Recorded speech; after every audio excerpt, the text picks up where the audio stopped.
小草真的会被这个佩奇的文来擒了啊！我们大家赶快上街。所以对于黄国昌来说，应该会是一个蛮不错的场面。然后全场大唱《铁窗泪》，哎，那个画面真的赞哦。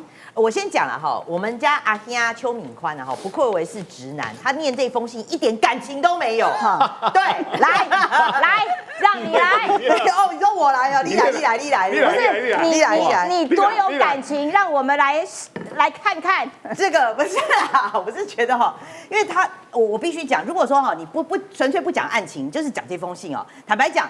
这个是真的蛮感人的哈。他说：“我发现这个人不像我过去认识的柯文哲了。这个人讲话思绪不流畅，音量低沉，不断咳嗽。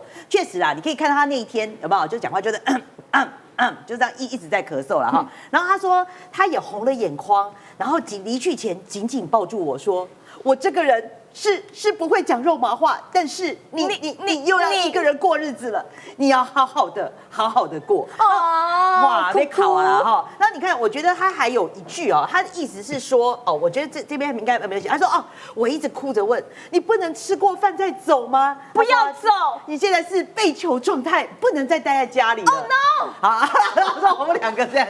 好，我要代表男生唱，我很好骗，只需要几滴眼。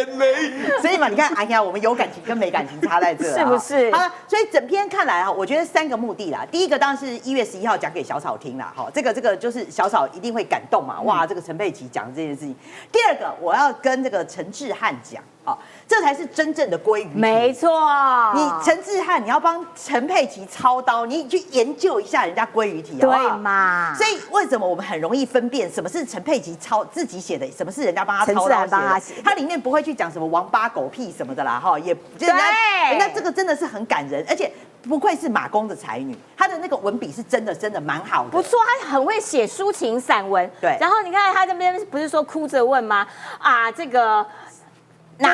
叫我去拿衣服给他穿，本来想让他穿着上次交保的夹克，祈求顺利，他却跟我说：“你找一件晚上可以裹起来穿着睡觉，我只要保暖。”然后丢啊！哇塞！所以他写的真的非常的感人，然后情意真挚，我觉得这个是作文的最佳范例，所以我会觉得这个是陈志汉你的程度你是写不出来的了哈。5级分，满分，5级分满分。好，没有爱过怎么写得出爱情文艺小说？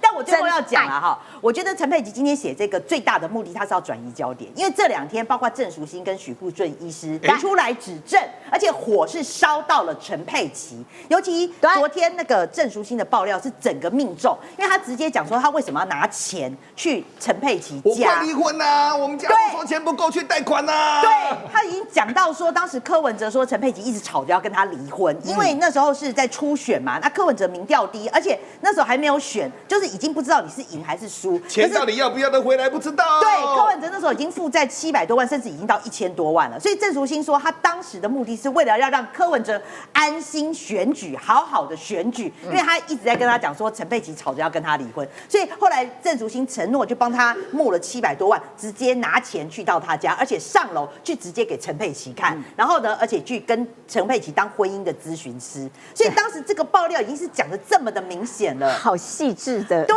而且内容。他还有讲一段，就说后来柯文哲直接跟他讲说，不要让陈佩琪变成下一个吴淑珍，对，所以他让许富顺医师去把陈佩琪的那个印章跟存折，希望给他拿回来。可是陈佩琪不但没有交出来，还到处抱怨说大家都要抢我的印章跟存折，然后所以他爆的这2段料，我就认为是说对陈佩琪非常伤的。那今天郑淑馨最新的啦，他说他已经接到了纯正信函，那许富顺医师还没有。那我要讲说纯正信函其实是把布啦，因为还没告啊，你就告嘛，对啊，要告直接来。所以我要讲说，今天这把火已经不止烧到柯文哲，是烧到陈佩琪本人。那陈佩琪他今天发这个文，完全不提收钱的事，完全不提存折印章，完全不提离婚的事情，他就是要讲夫妻间谍情深，但是他就是要转移焦点。没错，好，感谢小玉，而且我希望要告快告，什么纯正信函，多此一举，直接告哈，告了之后，郑淑馨就会告诉我们更多的内幕。